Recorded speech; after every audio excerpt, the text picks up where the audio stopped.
नमस्कार मंडळी, आज पुन्हा एकदा स्वागत आहे तुमचं आपल्या नवीन ब्लॉगमध्ये. आणि आजचा आपला व्लॉग आहे पुरंदर किल्ला. जर तुम्हाला आपला चॅनल आवडत असेल तर सबस्क्राईब करा, लाईक करा आणि फॉलो करा. नमस्कार.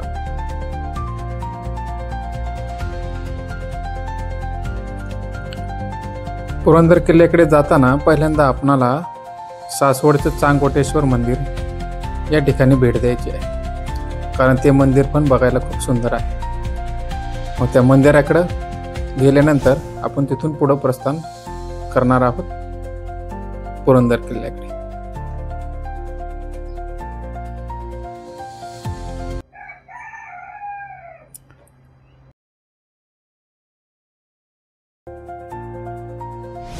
चांगकोटेश्वर मंदिर हे सासवड नारायणपूर रस्त्यावर सासवड स्टेशन पासून सुमारे 3 किलोमीटर अंतरावरती आहे. अतिशय निसर्गरम्य वातावरण आणि शांत परिसरात हे मंदिर आपल्याला आढळून येते. या परिसरात अशाच प्रकारची 4 मंदिरं अजून आहेत: संगमेश्वर मंदिर, चांगकोटेश्वर मंदिर, नारायणेश्वर मंदिर आणि सिद्धेश्वर मंदिर. आणि ही सर्व मंदिरे आपल्याला पांडवकालीन पाहायला मिळतात. त्यापैकी हे चांगकोटेश्वर मंदिर. या मंदिराची स्थापत्यशैली ही पांडवकालीन शिवमंदिर अशी आहे. तसेच हे मंदिर पूर्वाभिमुख आहे. मंदिराजवळ जवळपास 25 दगडी पायऱ्या असून सुंदर नक्षीकाम, दीपमाळ, कासव व नंदी हे आपल्याला पाहायला मिळते.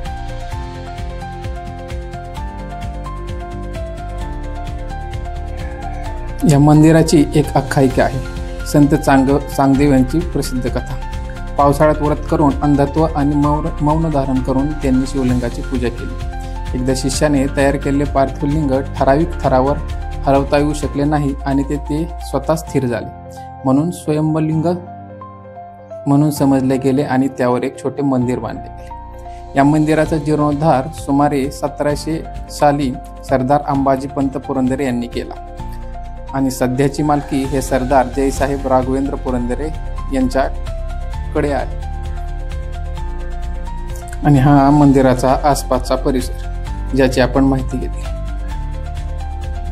या मंदिराचं दर्शन घेऊन आता आपण आपल्या पुढील प्रवासाला सुरुवात करणार आहोत. या मंदिराची ही दीपमाळ आणि समोर आता आपण पाहणार आहोत मंदिराचे मुख्य प्रवेशद्वार.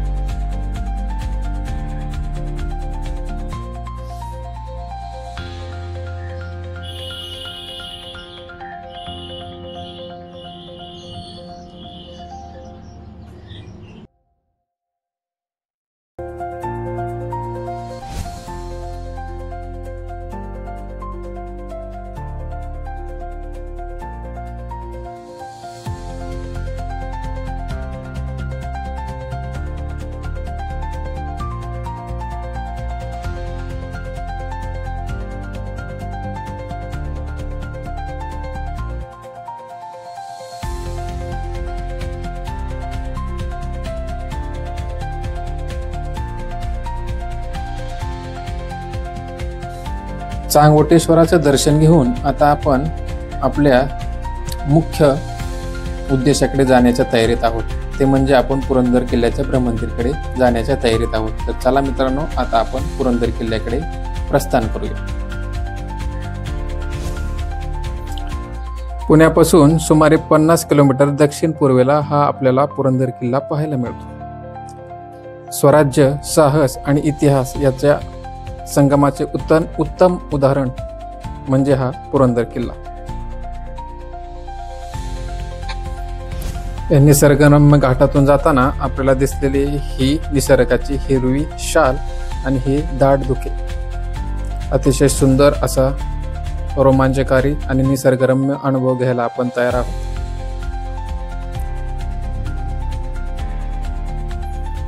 समोरच डाव्या बाजूला आपल्याला किल्ल्यावर जाण्यासाठी पहिले प्रवेशद्वार दिसत आहे. त्या प्रवेशद्वारावर आपल्या भारतीय सेनेची गस्त असते. तर या ठिकाणी आपल्याला सर्वप्रथम आपले ओळखपत्र दाखवून आपल्याला पुढे प्रवेश घ्यावा लागतो. किल्ल्यावरती गेल्यावर आपल्याला थोडं पुढे चालल्यानंतर उजव्या हाताला आपल्याला श्री दत्त मंदिर पाहायला मिळते. या ठिकाणी आपण नतमस्तक होऊन आपण पुढे किल्ला पाहण्यासाठी जाऊया.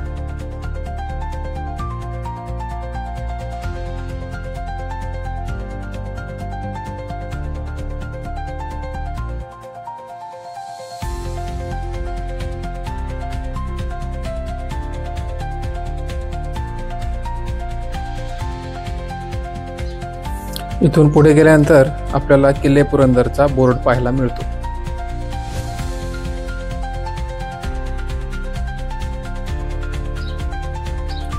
इथून पुढे समोरच आपल्याला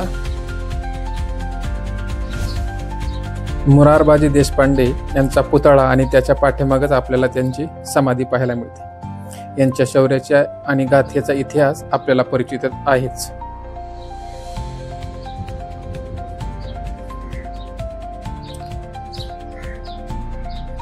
त्यांच्या शौर्याला नमन करून आपण पुढे जाऊया.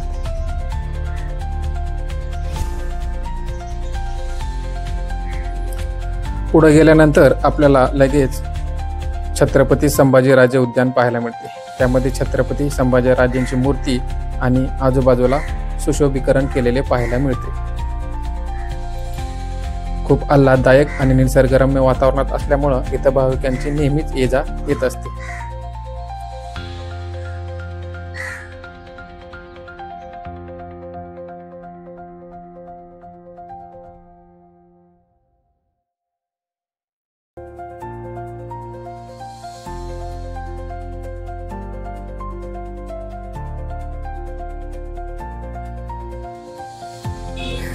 पुरंदर किल्ल्याचा उल्लेख आपल्याला यदुवंशाच्या काळापासून म्हणजेच 11व्या शतकापासून आढळतो. नंतर तो बहामनी, निजाम आणि आदिलशाही यांच्या मार्फत विविध काळात सत्ताधारी म्हणून विकसित झाला. छत्रपती शिवाजी महाराजांची सुरुवात या किल्ल्यावर 1649 साली छत्रपती युवक असताना झाली. त्यावेळी त्यांनी हा किल्ला जिंकला आणि आपल्या साम्राज्याच्या उभारणीचा भाग म्हणून विकसित केला. त्यानंतर पुढे 1665 मध्ये मुघलांना पराभवाऐवजी शिवाजींनी पुरंदरचा तह स्वीकारला. यात त्यांनी 23 किल्ले बाजूला सोडले.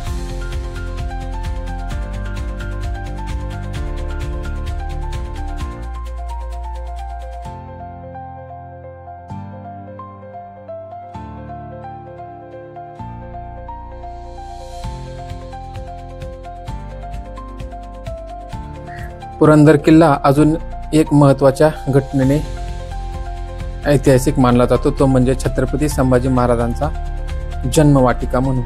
हा किल्ला संभाजी महाराजांचा जन्मस्थान आहे आणि छत्रपती संभाजी महाराज म्हणजे छत्रपती शिवाजी महाराज यांचा मोठा मुलगा आणि यापुढे ते मग छत्रपती शिवाजी महाराजांनंतर स्वतः छत्रपती बनले.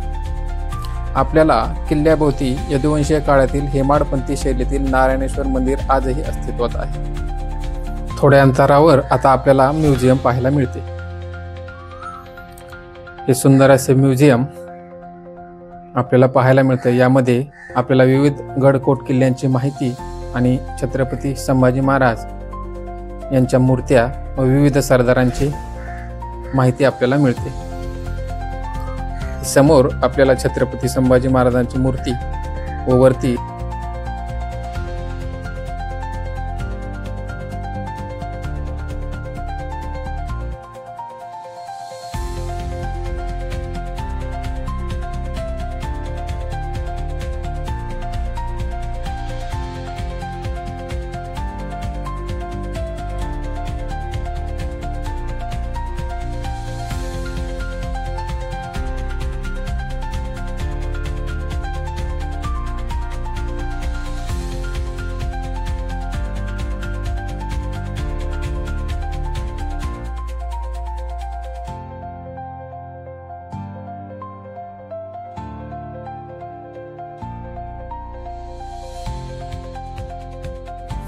या वास्तूचा परिसरही अतिशय नयनरम्य आणि सुखद शांती देणारा आहे.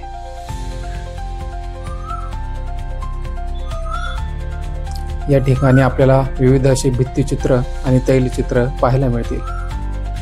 समोर छत्रपती संभाजी महाराजांची मूर्ती आणि त्यावर त्यांचा राज्याभिषेकाचा फोटो किंवा तैलचित्र आपल्याला पाहायला मिळते.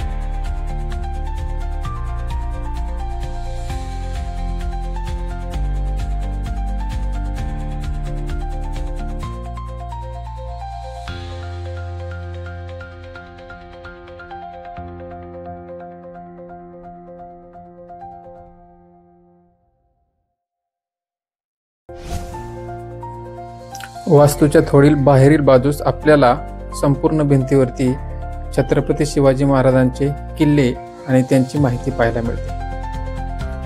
त्यांची तैलचित्र, भित्तिचित्र व त्याखाली त्यांची अशी माहिती आपल्याला पाहायला मिळते. शासनाने या किल्ल्यावरती पुन्हा एकदा व्यवस्थित अशी स्थापत्यकला जोपासण्यासाठी केलेली रंगरंगोटी आपल्याला पाहायला मिळते. हे विविध असे किल्ले आणि त्याची माहिती आपण पाहत आहोत.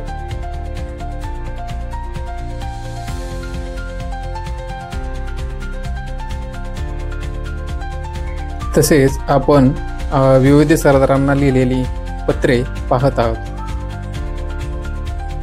आणि ही पत्रे पाहून झाल्यानंतर आता आपण छत्रपती संभाजी महाराज यांची थोडीशी शस्त्र वस्त्र पाहणार आहोत. या ठिकाणी त्यांचीही चांगल्या पद्धतीने जतन करून ठेवण्यात आलेले आहे.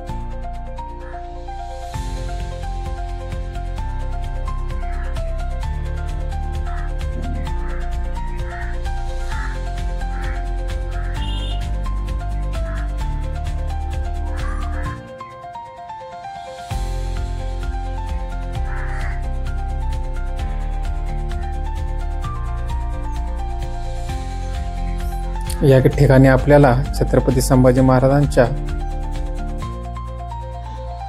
शस्त्रास्त्रे पाहायला मिळत आहेत.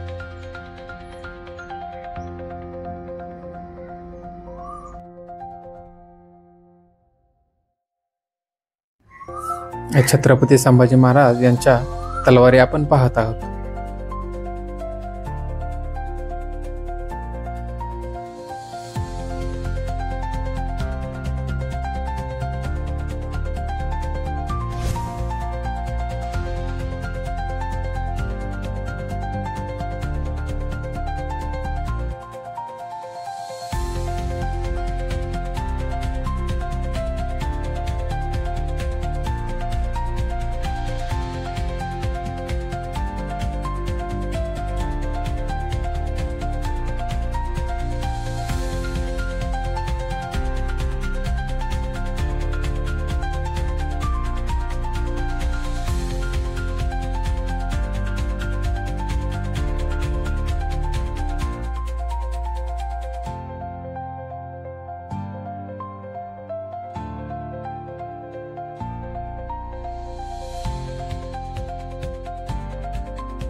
या ठिकाणी आपल्याला छत्रपती संभाजी महाराजांचं वंदन स्थळ नूतनीकरणाच्या अगोदर आणि नूतनीकरणानंतर कसं आहे त्याचे फोटो पाहायला मिळतील.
पुरंदर किल्ला हा एक असा इतिहास अक्षरशः वास्तव्य आहे जिथे साहस, शौर्य, धोरण आणि प्राकृतिक सौंदर्य दर्शवण्यात येते. तर मित्रांनो, तुम्हाला हा व्हिडिओ आवडला असल्यास नक्की सबस्क्राईब करा, फॉलो करा आणि लाईक करा. यापुढे असेच विविध ब्लॉग तुम्हाला पाहायला मिळतील याची मी खात्री देतो. तर मित्रांनो, आता आपण आपल्या घराकडे प्रस्थान करण्याच्या तयारी. पुन्हा एकदा आपण जयघोष करूया. हर हर महादेव. नमस्कार.